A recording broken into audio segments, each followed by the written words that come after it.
지도자의 가장 중요한 거는 거짓말 안 하는 겁니다.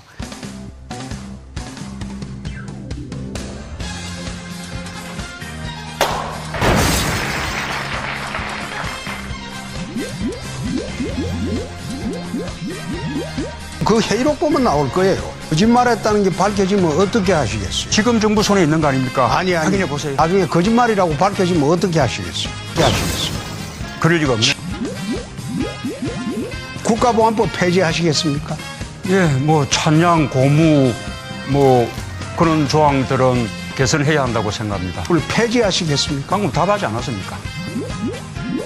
기억 이것도 아니었습니까? 질문할게요. 개성공단에 2천만 평 한다고 그랬죠. 원래 합의가 그렇죠. 예. 창원 국가산업단지의 3배입니다. 우리나라 중소기업이나 기업들이 엄청나게 올라가야 돼요. 우리나라 청년 일자리가 아니고 북한 청년 일자리를 마련해 주는 겁니다. 우리나라 청년 일자리 대책은 어떻게 하실랍니까? 북한 땅으로 진출하는 거죠. 네. 원부자재를 납품하는 그런 규정은 대통령으로서는 할 일이 아니라고 생각합니다. 좋습니다. 5월 9일 여러분의 힘으로 강인한 대통령이 한번 되어보겠습니다.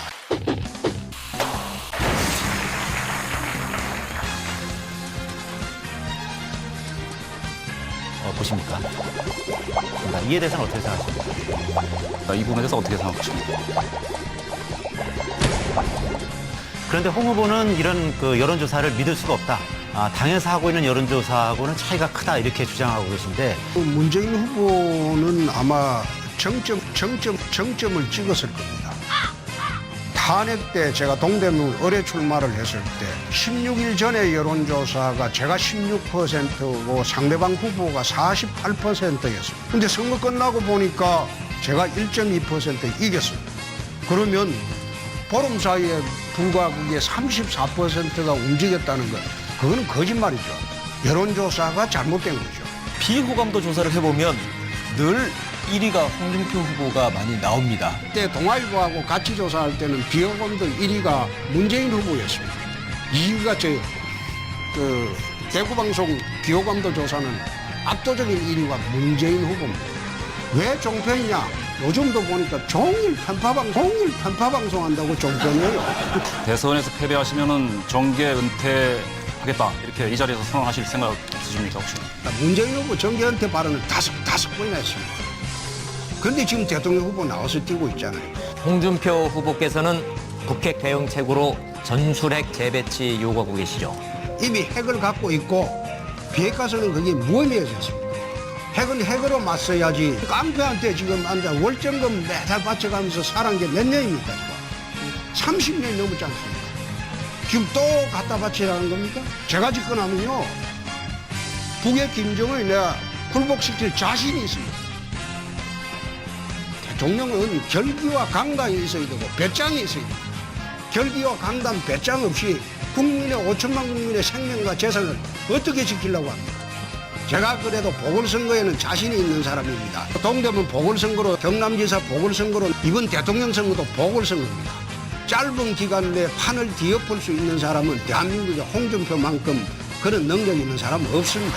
오늘 토론 나가고 나면 아마 판도가 더 바뀔 겁니다.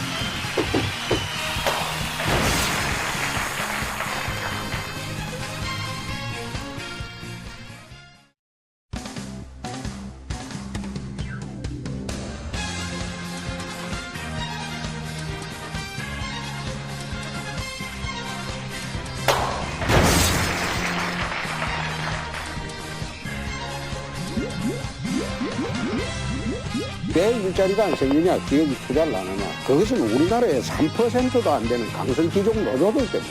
문재인 후보나 이분들은 민주노총한테 얹혀가지고 민주노총 지지를 받아가지고 정치를 하고 있으니 그 대한민국 젊은이들의 일자리가 안 생기는 거죠. 강성기종 노조 이런 적폐를 없애야지 청년 일자리가 생기고. 민간 부분, 시장, 일자리 만들기에 실패하지 않았습니까? 국가 예산 가장 소중하게 써야 될 것이 저는 일자리라고 생각합니다. 다만 우리 홍 후보님은 아까 질문을 좀 정확하게 못 하셨는데 사람에게 투자해야 된다는 것이죠. 자, 그렇고요.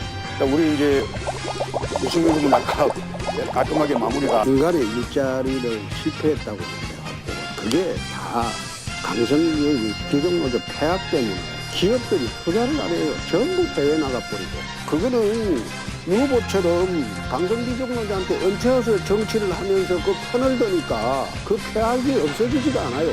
그 국민들 세금을 나눠먹게 하자. 그거는 옳지 않은 처사죠. 예. 근데 또 거짓말을 합니다. 1심의 사건, 지금 방송 들으시는 시청자님 분들이 1심의 사건 한번 쳐보세요, 인터넷에. 사실이 어떻게 되어 있는가. 간첩단 사건을 갖다가 투사를 막은 사건입니다. 거짓말을 해요. 예, 두 분 잘 들었습니다. 5.18 유공자는 가산점을 줘도 되고, 군복무자 갔다 온 사람은 가산점 안 주는 게 옳다. 그런 취지네. 내가 가볍게 물어본 겁니다. 그렇습니까? 동생이 반대하십니까? 반대하죠. 동생이 반대하십니까? 그럼요. 문호분이 쓴 책의 132면을 보면 미국의 월남전 패배와 월남의 패망은 진실의 승리다. 희열을 느꼈다. 이렇게 기재가 되어 있어요. 지난번에 1심회 때도 엉뚱한 주장하셨죠. 아, 1심에는 엉뚱한 주장하죠. 우리 젊은이들 가서 위키리스 거 찾아봐요. 아니, 왜 또 거짓말을 했죠? 아니, 이 책을 대해서 이야기를 해보라니까요. 장병들이 여기서 5천 명이 죽었어요. 공산주의가 승리한 전쟁인데 그걸 희열을 느꼈다는 이게 무슨 뜻입니까? 본인이 쓴 책입니다. 뭘 희열을 느꼈다는 겁니다. 답변은 못하는 상황이시니까요. 그냥 홍 후보의 의견을 말씀하시면 됩니다. 알겠습니다. 군복무를 1년으로 단축하신다고 했습니까? 아닙니다. 1년 6월입니다. 1년 6월. 지금 사병 하나를 갖다가 완전히 그 군의 전력화를 시키려면 몇 개월 걸리시는지 아십니까? 구체적인 금액 모릅니다. 그러니까요. 어떤 경우에는 18개월에서 21개월이 소요됩니다. 사병 하나가 완전한 군인이 되려면. 북한에 지금 거무복무 기간이 몇 년인 거 아십니까? 7년? 10년입니다. 그래요. 이보세요. 이보세요라니까 그 점잖으신 분인 줄 알았는데 지난번에는 2번이나 책임질 수 있나 협박을 하더만 또 송민순 씨도 지금 고소를 해놨잖아요. 어떻게 대통령이 되겠다는 분이 국민을 상대로 막 고소하고 자기한테 불리하게 나오면 협박하고 그렇게 하고 대통령이 되면 어떻게 하시려고 그래요?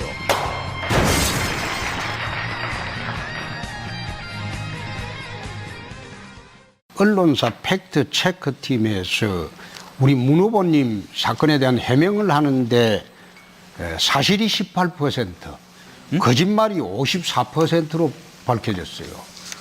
오늘은 거짓말 안 하실 거죠? 오늘은 거짓말 안 하실 거죠?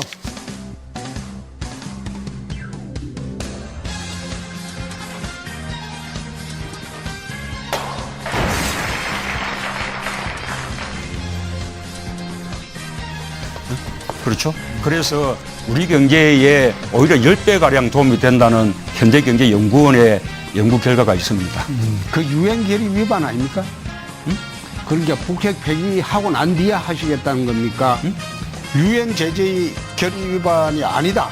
실제로 유엔의 대북 제재 속에는 원래 포함되지 않았지만 그러나 대량으로 현금이 결제될 수 있으니 그런 부분에 대해서는 2011년도 무조건 제기하자는 것이 FTA가 통과될 때 그 당시에 강렬하게 반대했죠.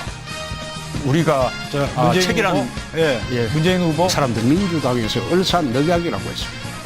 그리고 저보고 매국노라고 했습니다. 민주당이 무슨 말을 할지 내가 참 의아스럽습니다. 저희들이 집권하면 담배세를 인하하려고 합니다.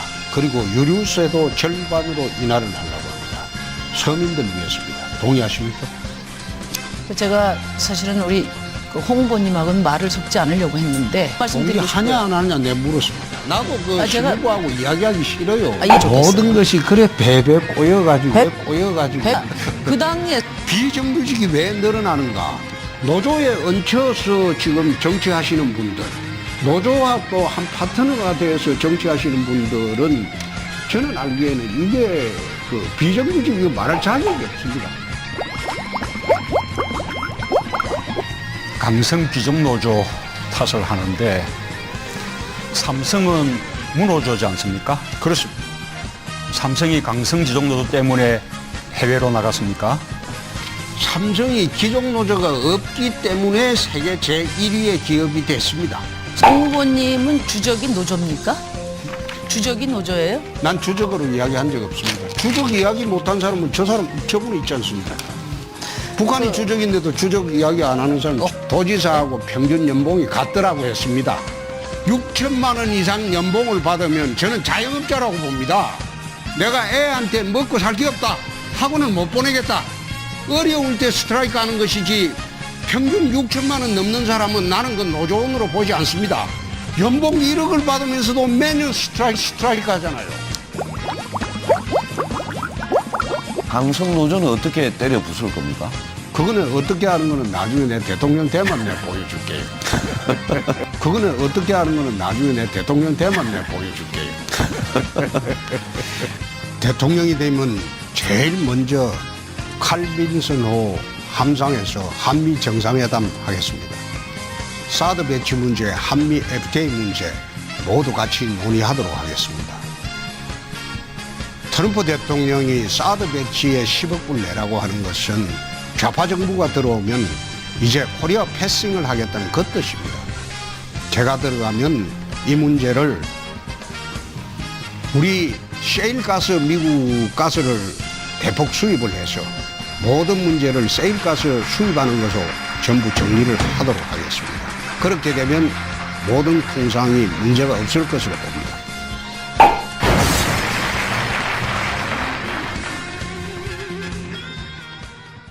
이해찬 의원이 상황이죠. 예.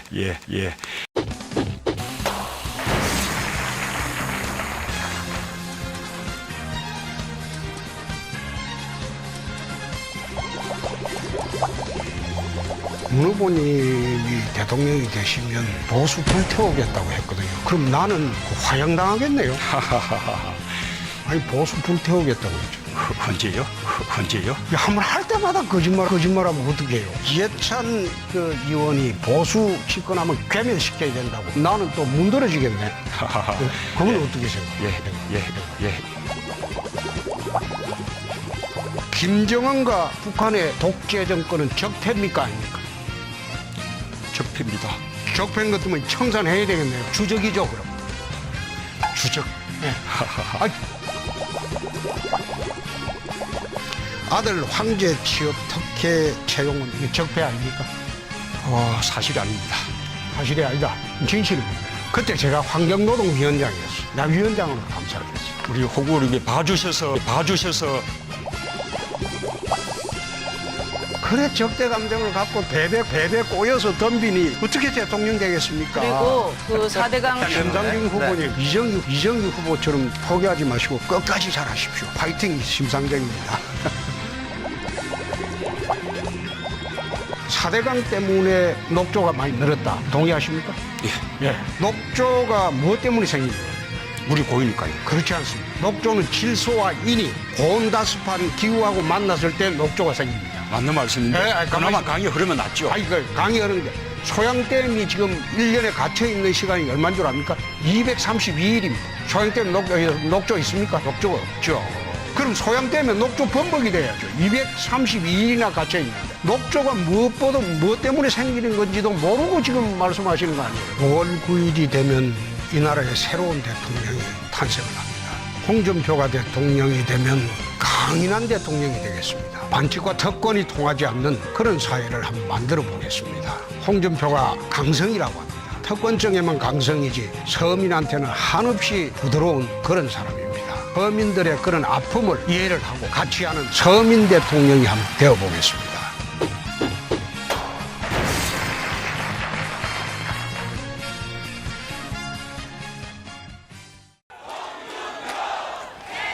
홍준표를 찍어야지 자유 대한민국을 지킬 수 있습니다.